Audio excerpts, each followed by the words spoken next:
আজকাল প্রেমগুলো ঠিক যেন আর আগের মতো নেই। আগের মতো চট করে কেউ আর মানভঞ্জন করে না তার প্রিয় মানুষটার। এখন শুধু ফেসবুকে চ্যাট, হোয়াটসঅ্যাপে প্রেম নিবেদন, দুদিন পর আবার সেই প্রেম ভাঙতেও দেখা যায়। ওই যাকে বলে so called friendship, like with just friend, you know. আচ্ছা, আগের সেই সময়টাকে মিস করেন? কি ভালো ছিল না সেই রঙিন সময়গুলো? স্কুলের গেটের সামনে অপেক্ষা করতে দেখা যেত হাজারো স্কুল ফেরত প্রেমিকের দলকে। কত চিঠি না জমা হতো স্কুল ব্যাগের গোপন চেনটিতে। অর্ধেক রোমান্স তো প্রেমিক সত্তার তাকানোর আর মাথা নিচু করে চুলটা কানের পাশে নেওয়াতেই হয়ে যেত। এমন কত ভালোবাসায় ভালোবাসি মুখে না বলেও ভালোবাসা যেত, তাই না? ছিল না কোনো রকম লোভ, লালসা, চাওয়া পাওয়ার ভিড়। ছিল বলতে শুধু অপ্রত্যাশিত ভালোবাসা, যা একটা গোটা দিনে একবার নিজের প্রিয় মানুষটাকে দেখলেই পরম তৃপ্তির সহিত দিনটা কেটে যেত। আজ শোনাবো সেই 90s-এর একটা গল্প। মনীষা ঘোষের কলমে মন ছুঁয়ে তোমাকে দিলাম।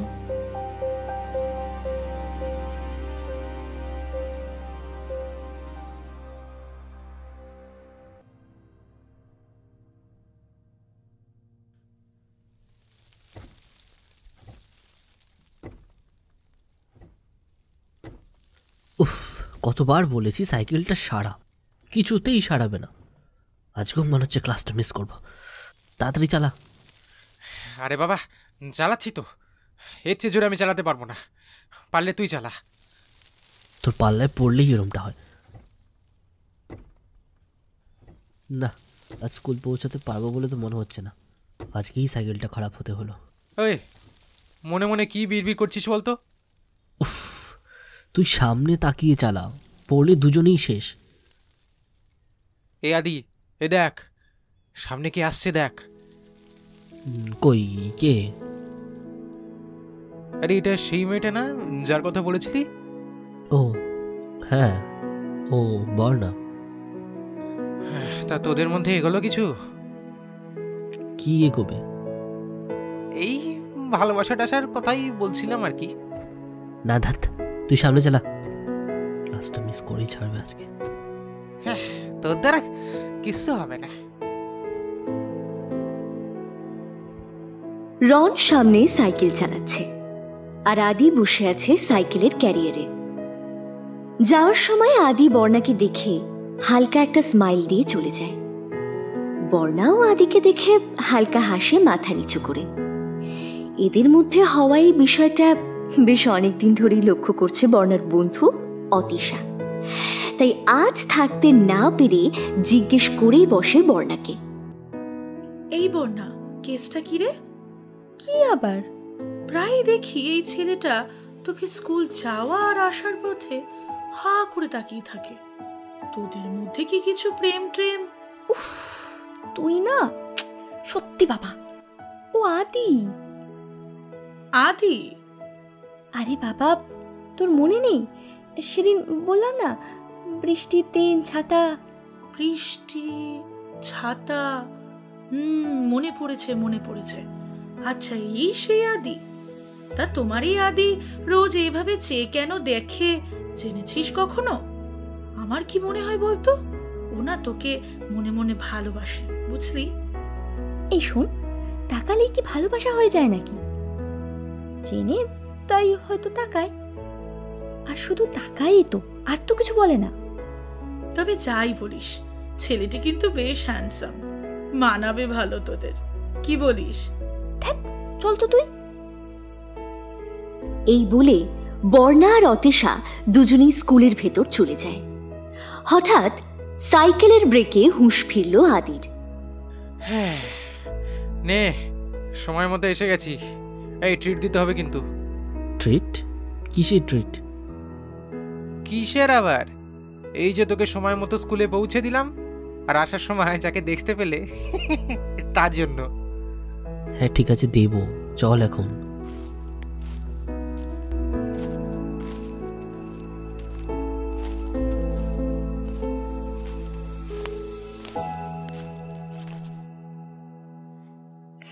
এতক্ষণ যাদের কথোপকথন শুনছিলেন, মানে রণজয় ব্যানার্জি আর আদিদেব সেনগুপ্তা, তাদের ব্যাপারে তো বলাই হয়নি। এরা দুই বন্ধু দ্বাদশ শ্রেণীর বিজ্ঞান বিভাগের ছাত্র। পড়াশোনায় মোটামুটি দুজনেই বেশ ভালো। স্কুলের নাম করা আদর্শ ছাত্র হলো আদি। পড়াশোনার সাথে সাথে গান ও থিয়েটারের প্রতি তার বেশ ভালো লাগা আছে। দুই বন্ধুই রোজ সাইকেল নিয়ে একসাথে স্কুলে যায়। তবে আজ সাইকেলটা খারাপ হয়ে যাওয়ায় সে তার বন্ধুর সাইকেলের পিছনের ক্যারিয়ারে বসেই স্কুলে গেল। আর ওই যে বর্ণার অতিশাকে দেখলেন, ওরাও দুজন বন্ধু, একই ক্লাসে পড়ে। আদি আর বর্ণা সমবয়সী হলেও ওদের স্কুলগুলো ছিল বেশ দূরত্বে। রোজ স্কুলে যাওয়ার পথে আদির সাথে বর্ণার দেখা হয়। একদিন প্রবল বৃষ্টি মাথায় আদি স্কুল থেকে ফিরছিল।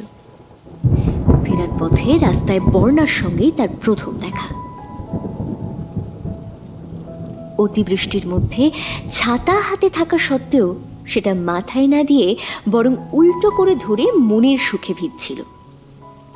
আদিকে একটা গাছের নিচে দাঁড়িয়ে ভিজতে দেখে বর্ণা নিজের ছাতাটা তার দিকে এগিয়ে দিয়ে বলেছিল, ছাতাটা নাও, ভিজে যাচ্ছ যে। কিন্তু আমি নিলে তো তুমি ভিজে যাবে, আর এই যে বৃষ্টি হচ্ছে তাতে ভিজলে ঠান্ডা লেগে যাবে তোমার। না, আমার লাগবে না, আমার ভিজতে ভালো লাগে। তুমি ছাতাটা নিয়ে যাও, কাল দিয়ে দিও, কেমন? এই বলেই সে চলে যায়। যাওয়ার সময় পিছু ফিরে দাঁড়িয়ে দেখে আদিকে। আদি তখনও তাকিয়ে আছে। বর্ণাকে চলে যেতে দেখে আদির খেয়াল হয় যে সে তার নাম জিজ্ঞাসা করতে ভুলে গেছে। আর ঠিক তক্ষুনি একটু গলা উঁচিয়ে জিজ্ঞাসা করে, এই শুনছো, আমি আদি, তোমার নামটা? বর্ণা।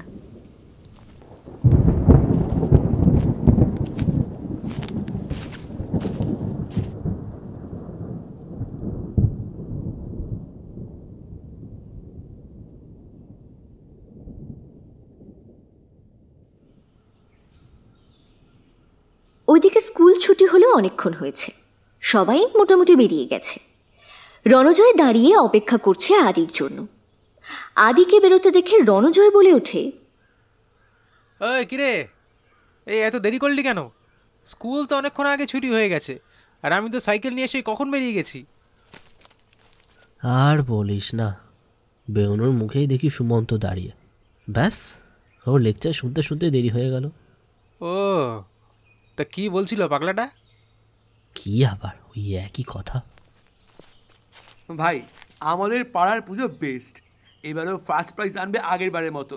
আরে এবারে তো থিমটাই দেখবার মতন করছে। তোদের কিন্তু আসতেই হবে আমাদের পুজো, বলে রাখলাম কিন্তু। হ্যাঁ, প্রতিবার সেই একই ডায়লগ। এমন করে বলছিস যেন তোর বাড়ির পুজোতে ডাকবি। এই চল এবার, ওদিকে অনেকটা লেট হয়ে যাবে। আমার আবার সাইকেলের ব্রেকটা একটু ডিস্টার্ব করছে। দেখি যাওয়ার সময় বুড়োদার দোকানে দিয়ে আসবো। দেখি সামলে চালাস, নয়তো আবার ধাক্কা লাগলে কিন্তু। আরে বাবা, তুই এত ভয় পাচ্ছিস কেন? আমি সামলেই চালাবো। আমি থাকতে চিন্তা কিসের? ওটাই তো চিন্তা রে। স্কুল ছুটির পর বর্ণা আর অতীশা মিলে ঠিক করে আজ একটু ঘুরে ঘুরে বাড়ি যাবে। সামনে পুজো, হাতে গোনা মাত্র আর কটা দিন।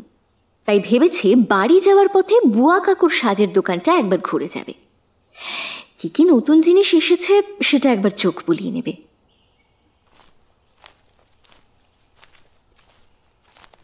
কাকু, কি কি নতুন সাজের জিনিস এসেছে গো?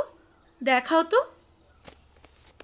ও মা, এই এটা কি সুন্দর! দেখ দেখ তো, এই কানের দুলটায় আমার কেমন লাগছে? খুব সুন্দর। আর এই হারটায় আমার কেমন লাগছে রে? বর্ণা কিছু বলতে যাবে, তার আগে কোথা দিয়ে একটা সাইকেল এসে ধাক্কা মারে বর্ণার হাতে। বর্ণার হাত থেকে কানের দুলটা পড়ে যায়। তুই ঠিক আছিস তো? লাগেনি তো? না না, ঠিক আছে, লাগেনি। এ বাবা, সরি সরি, আমি একদম বুঝতে পারিনি। এই যে কি ব্যাপার, ধুম করে এসে ধাক্কা মেরে দিলে? যদি বড় কিছু একটা হয়ে যেত তখন কি হতো? আরে দেখো, আমি জেনে বুঝে ধাক্কা মারিনি। আসলে হঠাৎ সাইকেলটা কিভাবে যে স্লিপ কেটে গেল, ব্রেকটা চাপার আগেই তো। অমনি না, কিছু বুঝি না ভাবছো? যেই না দুটো মেয়ে দাঁড়িয়ে আছে দেখেছে, অমনি তোমাদের। না না, তুমি ভুল ভাবছো। আরে সত্যি ব্রেকটা। আবার মুখে মুখে কথা। ডাকবো লোক? ডাকবো কি? এই এসব কি বলছিস? আরে বাবা, আমার কিছু হয়নি। শনিদের কি না আমার চেনা আছে, একটু চাপ না দিলে না। আরে বাবা, সরি বললাম তো। আবার লোক ডাকাটা কি আছে এখানে? এ ভাই কি বলছে রে? দেখ না, আদি আদি, এই আদি কই গেলি রে? কথাটা বলে রণজয় পেছনে তাকাতেই দেখে আদি নেই। এখানেই আছি। পাশে দেখলাম একটা আইসক্রিমের দোকান, তাই বরফ আনতে গেছিলাম। তারপর বর্ণার কাছে এগিয়ে গিয়ে বলে, দেখি দেখি হাতটা কোথায় লেগেছে। এই বলে বর্ণার হাতটা নিজের কাছে এনে বরফটা ঘষতে থাকে আর মুখের দিকে তাকিয়ে থাকে। বর্ণাও আদির মুখের দিকে তাকিয়ে থাকে।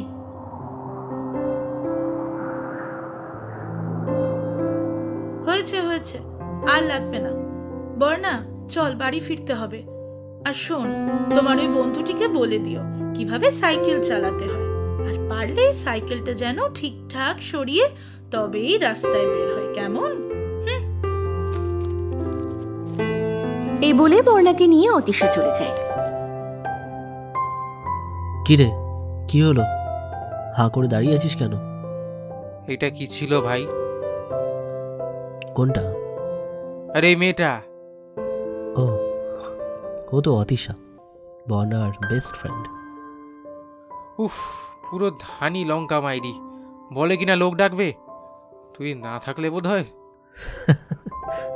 আচ্ছা চল এবার। কতবার বলেছি সাইকেলটা ছাড়া, কাণ্ড ঘটালি তারপর ছাড়লি। আরে আমার কি দোষ? আস্তে আস্তে দুজনে কথা বলতে বলতে বাড়ি চলে যায়। বর্ণার অতীশা হলো বেস্ট ফ্রেন্ড। বর্ণা বরাবরই একটু লাজুক স্বভাবের, কিন্তু অতীশা পুরোটাই উল্টো। আজকের ঘটনার পর অতীশাকে একা স্কুলে যেতে দেখে আদি একটু চিন্তিত হয়ে পড়ে গতকাল বিকেলের ঘটনার জন্য। কি করবে ভেবে না পেয়ে তার মাথায় খেয়াল পড়ে অতীশা সুমন্তদের বাড়ির পাশেই থাকে। তাই রাত্রিবেলা টিউশন থেকে ফিরে সুমন্তকে ফোন লাগায়। হ্যালো। হ্যাঁ বল। কি করছিস? এই তো ক্লাবে বসে আছি। আসলে সামনে পুজো তো বুঝতেই পারছিস, চাপটা এবার একটু বেশি। তুই দেখিস এবার আমাদের পুজো কিন্তু। হ্যাঁ হ্যাঁ জানি, তোদের পাড়ার পুজোই বেস্ট, আর ওই তোদের পুজোই ফার্স্ট হবে। হ্যাঁ, তা তুই হঠাৎ এত রাতে কিছু কি দরকার? বলছি, তোদের পাড়ার অতীশাকে চিনিস? হ্যাঁ, ও তো আমার পাশের বাড়ি থাকে।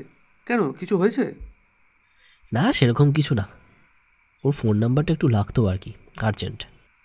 হ্যাঁ নে। এই বলে অতীশার ফোন নাম্বারটা সুমন্ত দিয়ে দেয়। এরপর আদি অতীশাকে ফোন করতেই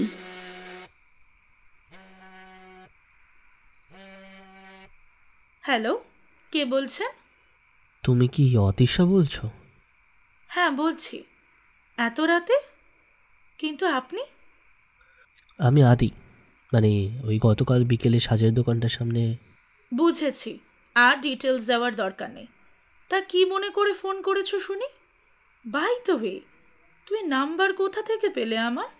বলছি সব, তার আগে আমাকে বলো যে বর্ণা কেমন আছে, ও ঠিক আছে তো? হ্যাঁ ঠিকই আছে। কেন, কি হয়েছে ওর? সেটাই তো জানতে তোমায় ফোন করেছি। আজ দেখলাম ও স্কুল আসেনি, তুমি একা একা যাচ্ছিলে। সব ঠিক আছে তো? ও এই ব্যাপার, আমি তো ভয়ই পেয়ে গেছিলাম। আরে বাবা, আজ ওর মামার মেয়ের বার্থডে, সেখানেই গেছে, তাই আজ আর স্কুল আসেনি। আমায় তো গতকাল স্কুল ছুটির সময় বলেছিল। ওহ থ্যাংক গড, অ্যাকচুয়ালি আমি খুব ভয় পেয়ে গেছিলাম। এনিওয়েজ, তুমি কেন ভয় পেয়েছিলে শুনি? আর নাম্বারটা কে দিল বললে না কিন্তু। আসলে তোমাদের পাড়ার সুমন্ত, ও আমার ক্লাসমেট, ওর কাছ থেকেই নিয়েছি। আচ্ছা এখন রাখি, পরে কথা হবে। হ্যাঁ, আর হ্যাঁ গতকাল বিকেলের ইনসিডেন্টের জন্য সরি। রনর হয়ে আমি আরও একবার সরি বলে দিচ্ছি। ওর সত্যিই কোনো দোষ ছিল না। ইটস ওকে, আমি সেসব ভুলেও গেছি। চলো বাই। ফোনটা কেটে দেয় আদি।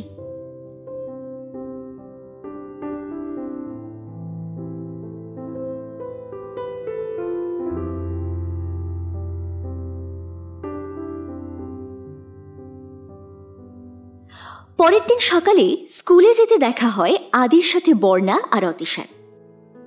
আজ আদি একাই। অতিশা আদিকে দেখে হাসতেই বর্ণা জিজ্ঞেস করে, এই তুই ওকে দেখে অমন ভাবে হাসলি কেন? জেলাস ফিল করলি নাকি তুই? মোটেও না, বল না কেন হাসলি? আরে বাবা, হাসবো না। গতকাল তোমার এই আদি আমায় ফোন করেছিল।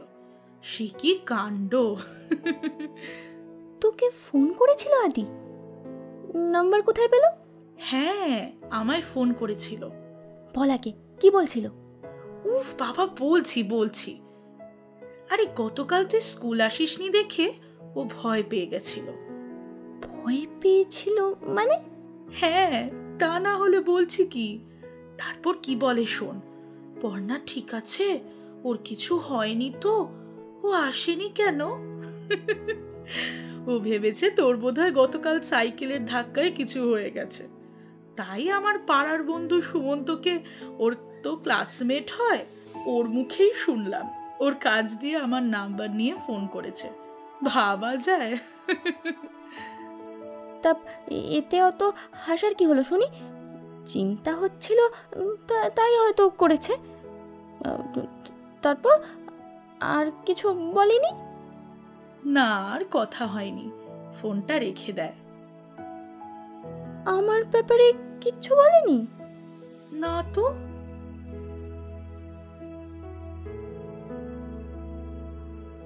আজকে রন স্কুলে না যাওয়ায় গোটা দিনটাই যেন বোরিং কেটেছে আদির। সময় যেন কাটছেই না। ওদিকে স্কুলের ছুটির পর সাইকেল নিয়ে বাড়ি ফিরেই রনকে ফোন করে আদি।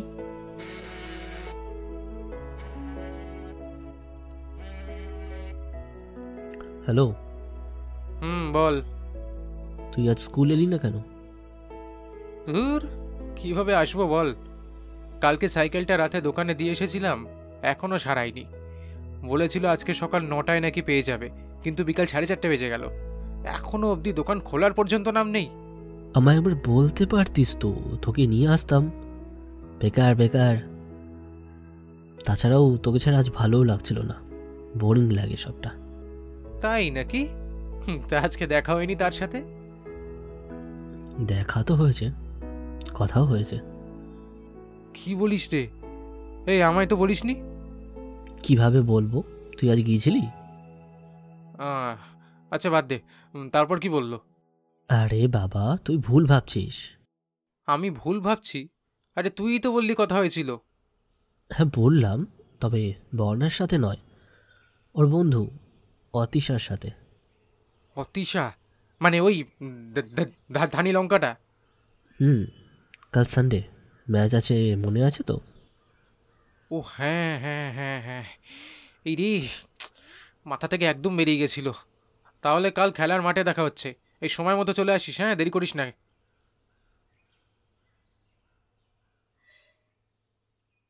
রবিবারটা বরাবরই আদি একটু ঘুম থেকে উঠতে দেরি করে।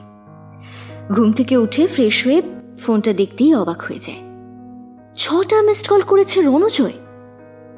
গতকাল রাত অবধি পড়াশোনা করেছে সে, ঘুমোতে যাতে কোনো রকম ডিস্টার্ব না হয় তাই ফোনটাকে গতকাল সাইলেন্ট রেখে শুয়েছিল। আদি চলে যায় খেলার মাঠে, কিন্তু এ কি দেখছে সে? বর্ণা বসে আছে। আচ্ছা, ভুল দেখছে না তো? না মানে সামনে তো ওটা বর্ণাই। খেলা শেষে আদির টিম জিতে যাওয়ায় সবাই খুব খুশি হয়। এরই মাঝে অতিশা বর্ণাকে নিয়ে এগিয়ে আসে আদির কাছে। হাই আদি। হাই, তোমরা এখানে? সুমন্ত বলল আজ নাকি তোমাদের ক্রিকেট ম্যাচ আছে, তাই চলে এলাম। আর বর্ণার তো ক্রিকেট খুব পছন্দের, তাই ভাবলাম ওকেও নিয়ে যাই। ভালো করেছো। তা কেমন লাগলো ম্যাচ? তুমি এত ভালো খেলো জানা ছিল না তো। ও বাই দ্য ওয়ে, কনগ্রাচুলেশনস। এই বর্ণা, হা করে দাঁড়িয়ে আছিস কেন? তুইও কিছু বল। কংগ্রাচুলেশনস আদি, তুমি সত্যি খুব ভালো খেলো। ছয়গুলো জাস্ট ফাটাফাটি ছিল। তারা দুজনেই কথা বলতে বলতে এগিয়ে যায়। পিছন দিয়ে রণজয় ডাক দিতে যাবে, অমনি অতসা এসে রণজয়ের কলারটা ধরে টেনে নেয় নিজের কাছে। এই কি হচ্ছে? হ্যাঁ, দেখছো না ওরা দুজন একসাথে কথা বলছে? ওদের পিছন পিছন যাওয়ার কি আছে শুনি? আর শোনো, একটু বন্ধুর পিছু ছাড়ো। না মানে আসলে না মানে আসলে কি শুনি? এই বলে মুখটা চেপে ধরতেই কয়েক মুহূর্তের জন্য দুজনে চুপ হয়ে যায়। চল রন। হঠাৎ আদির আওয়াজে দুজনেরই হুঁশ ফেরে। হ্যাঁ হ্যাঁ, চ চ। ওরা যে যার মতন চলে যেতেই আদি আবার একবার পেছনে ফিরে বর্ণাকে দেখে। ওইদিকে বর্ণাও তাকিয়ে দেখে একটু হাসে। খেলার মাঠে ফোন নাম্বারটা শেয়ার করে ওরা। তাই সেদিন বাড়ি ফিরে দুপুরবেলা খেয়ে বর্ণাকে ফোনে মেসেজ করতেই যাবে, ঠিক সেই মুহূর্তে চোখ পড়ে ফোনে। মেসেজ বক্সটা খুলতেই দেখে বর্ণা 5 মিনিট আগে ওকে মেসেজ পাঠিয়েছে।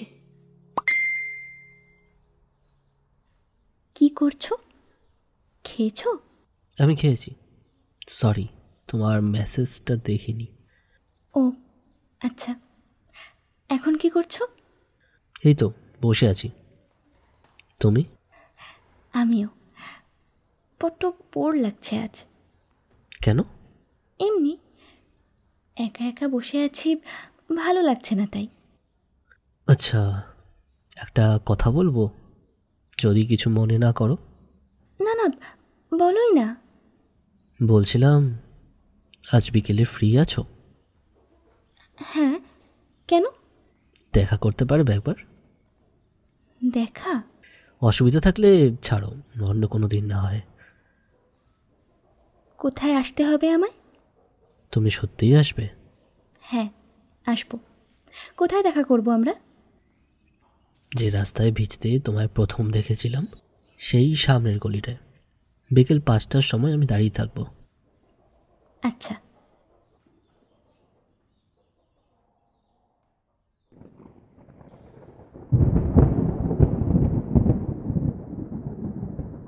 ঠিক বিকেল 5টার সময় সামনের গলিতে দাঁড়িয়ে অপেক্ষা করে আদি। একটা ব্লু রঙের টি শার্ট আর ব্ল্যাক জিন্স পরে সাইকেল নিয়ে দাঁড়িয়ে আছে।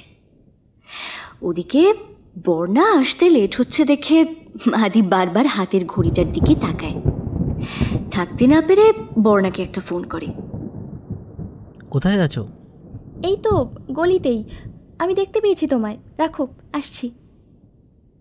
আদি ফোনটা রাখতেই পেছন থেকে একটা হাত তার কাঁধে এসে পড়ে। হালকা কণ্ঠস্বর ভেসে আসে তার কানে।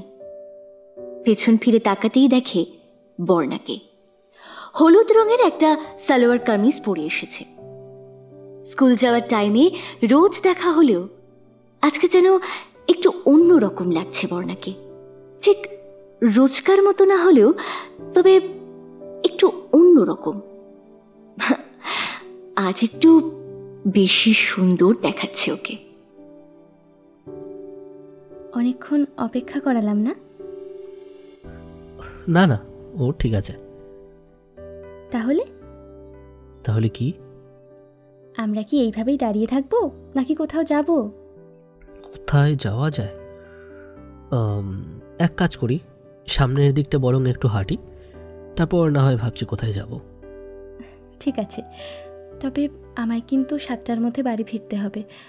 মাকে এটা বলে বেরিয়েছি যে সামনে এক্সাম, তারপর আবার আর কিছুদিন পরই পুজো, তাই স্যার এক্সট্রা ক্লাস করাচ্ছেন। চিন্তা করো না, আমি তোমায় তার আগেই পৌঁছে দেবো। এই সামনে একটা ছোট পার্ক আছে, যাবে ওখানে? হ্যাঁ, কিন্তু কিভাবে যাব? কিভাবে আবার? আমার সাইকেলে চেপে বসো সামনে। কিন্তু আমি তো সাইকেলে উঠতে পারি না। আচ্ছা, আমি উঠিয়ে দিচ্ছি।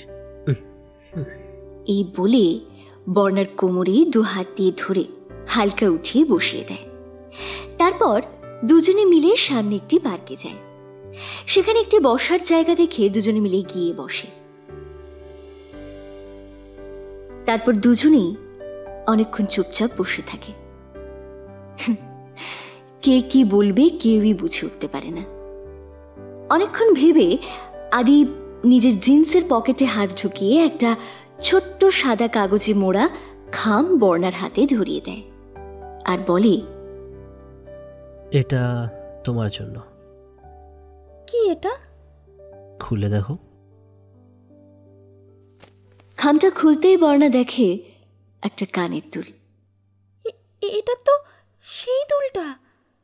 কিন্তু তুমি কি করে জানলে যে এই দুলটাই আমার পছন্দ?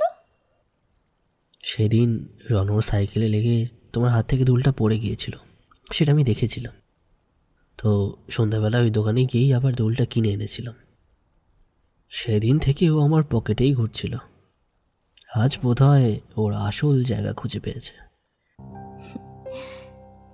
আদির কথা শুনে বর্ণা একটু লজ্জা পেয়ে যায়। কিছুক্ষণ দুজনেই চুপ করে বসে থাকে। অবশেষে আদিই বলে ওঠে, যেদিন বৃষ্টিতে ভিজতে তোমায় প্রথম দেখেছিলাম, তখনই তোমার প্রতি আমার একটা আলাদা অনুভূতি গড়ে উঠছিল। সেদিন তোমার ওই নিষ্পাপ চোখ দুটো সারা রাত আমায় ঘুমোতে দেয়নি। বইয়ের লেখাগুলোর প্রতি মন দিতে পারছিলাম না। যখনই পড়তে বসতাম তোমার মুখটাই মনে পড়তো। বারবার কানে তোমার বলা ওই নামটা ভেসে আসতো। আর তারপর সেদিন যখন তুমি স্কুলে আসতে দেখলাম না, ভয় পেয়েছিলাম খুব। তোমার বন্ধুর থেকে নাম্বার জোগাড় করে ফোন করি, জানতে পারি তুমি ঠিক আছো। কিন্তু জানো, সেদিনের পর থেকে কোনো কিছুই আর ঠিক নেই। কিচ্ছু আর আগের মতো নেই। মনটা যেন ওই রাস্তার কাছে থাকা গাছটার নিচেই অপেক্ষা করে আছে তোমার জন্য। একদিন তুমি আসবে তোমার দেওয়া ছাতাটা ফেরত নিতে। জানো, স্কুল যাওয়ার সময় আসার সময় তোমায় দেখতে পাই, কিন্তু তাও মন ভরে না। একদিন লুকিয়ে লুকিয়ে আমার বাড়ি অবধি গেছিলে, জানি আমি, সব জানি। তুমি যখন জানতে তাহলে কিছু বলনি কেন আমায়? কি বলতাম? এই যে তুমি আমি কি? না মানে এবার অনেকটা সাহস নিয়ে উঠে দাঁড়িয়ে পড়ে আদি। তারপর বলে, আমি তোমায় খুব ভালোবেসে ফেলেছি। অনেকক্ষণ হয়েছে এসেছি, আজ তবে উঠি। তুমি কি রাগ করলে? বর্ণা পিছু ফিরে এসে আদিকে বলে, কাল ওই ছাতাটা নিয়ে আসবে। কোথায় সেটা তো বলে যাও। যেখানে আমাদের প্রথম দেখা হয়েছিল সেখানে।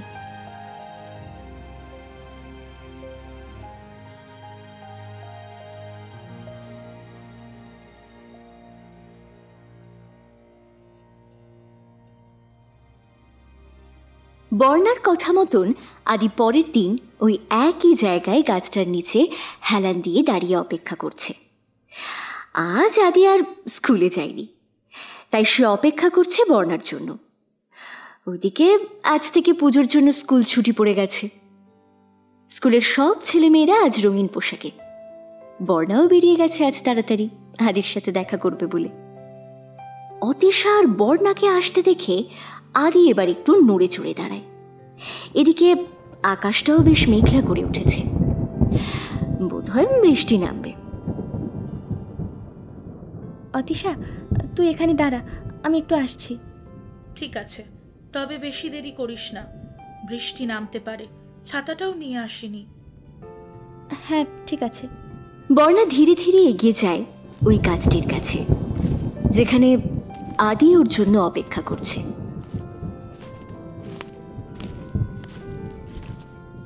আজ স্কুল যাওনি? না। কেন? আজ থেকে তো পুজোর ছুটি পড়ে গেল। আমার আর পুজো? কিছু বললে? না, এমনি ভালো লাগছিল না, তাই আর যাইনি। ভালো লাগছিল না? বেশ, যেটা আনতে বলেছিলাম এনেছো? হ্যাঁ এনেছি, এ নাও। তোমার ছাতাটা। দেখি। এই বলে ব্যাগ থেকে একটা পেন আর কাগজ বার করে তাতে কিছু একটা লিখে তারপর সেটাকে একটা স্ট্যাপলার দিয়ে ছাতার ভিতরে আটকাতে আটকাতে আদিকে বলে, পুজোর প্ল্যান কি? না, তেমন কিছু না। কেন? পুজোয় ঠাকুর দেখবে না? যাকে নিয়ে ভেবেছিলাম পুজো কাটাবো সেই যখন। নাও ধরো ধরো। আদি বিষয়টা বুঝতে না পেরে বর্ণাকে জিজ্ঞাসা করে, ফেরত দিয়ে দিলে যে? খুলে দেখো। বুঝলাম না। আরে বাবা, খুলে দেখো। নাও তাড়াতাড়ি খোলো, ওইদিকে বৃষ্টি এসে যেতে পারে। শরতের আকাশটা এখন কালো মেঘে আচ্ছন্ন। বৃষ্টি নামার সময় হয়ে এসেছে। চারপাশটা যেন থমকে গেছে, থমকে গেছে মুহূর্তরাও। এদিকে আদি ছাতাটা খোলা মাত্রই ঝমঝম করে এক পশলা বৃষ্টি নেমে আসে শহরে। সারা শহর জুড়ে তখন প্রেমের মরশুম। ছাতাটা দেখেই আদির মুখে হাসি ফুটে ওঠে। একটি সাদা কাগজ, যেটাই কিছুক্ষণ আগে বর্ণা ব্যাগ থেকে বার করে কি যেন একটা লিখে দিয়ে গেছে সেই সাদা কাগজে। তাতে লেখা, মন ছুঁয়ে তোমাকে দিলাম। লেখাটা দেখে আদি বর্ণার মুখের দিকে চেয়ে থাকে। কি হলো, চেয়ে রইলে যে? কিছু বলবে না? মুখে না বলেও তো ভালোবাসা যায়। গোটা শহর জুড়ে যখন বৃষ্টি নেমেছে, তখন সেই বৃষ্টির জল ভালোবাসা হয়ে চুইয়ে পড়ছে তাদের ছাতায়। আদি আর বর্ণা তখনও একই ছাতার নিচে দাঁড়িয়ে আছে। তারা একে অপরের দিকে অপলক দৃষ্টিতে তাকিয়ে থাকে কিছুক্ষণ। হঠাৎ বিদ্যুতের ঝলকানি বর্ণা আদিকে জড়িয়ে ধরে। জলের কয়েক ফোঁটা ছিটে এসে লাগে বর্ণার চোখে মুখে। আদির দুহাত বর্ণার কোমর হতে গলা অবধি ছুঁয়ে স্পর্শ করে নরম কোমল গাল দুটিতে। তারপর দুহাত দিয়ে মুখটি তুলে ধরতেই আদির দুটি ঠোঁট ডুব দেয় বর্ণার ঠোঁটের উষ্ণ ছোঁয়ায়। লজ্জা যেন আজ ফাঁকি দিয়েছে তাদের কাছে। তারা তখন অন্য এক মায়ার জগতে। এক অদ্ভুত অনুভূতি ঘিরে ধরেছে তাদের চারপাশে। এক অদ্ভুত ভালো লাগা, প্রথম প্রেমের প্রথম ছোঁয়া। ভালোবাসার উষ্ণ পরশে দুটি মন আজ মিলে মিশে একাকার। ভালোবাসা, যে ভালোবাসার পরশে মেঘ জমে, বৃষ্টি নামে।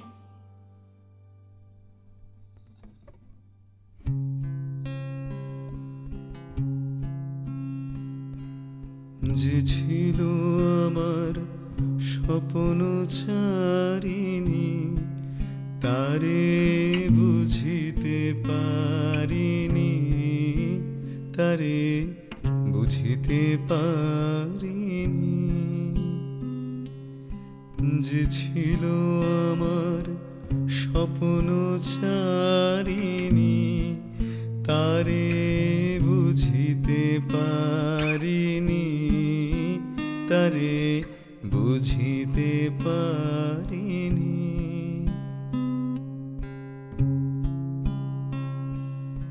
দিন চলে গেছে খুঁজিতে খুঁজিতে, যে ছিল আমার স্বপ্ন চারিণী।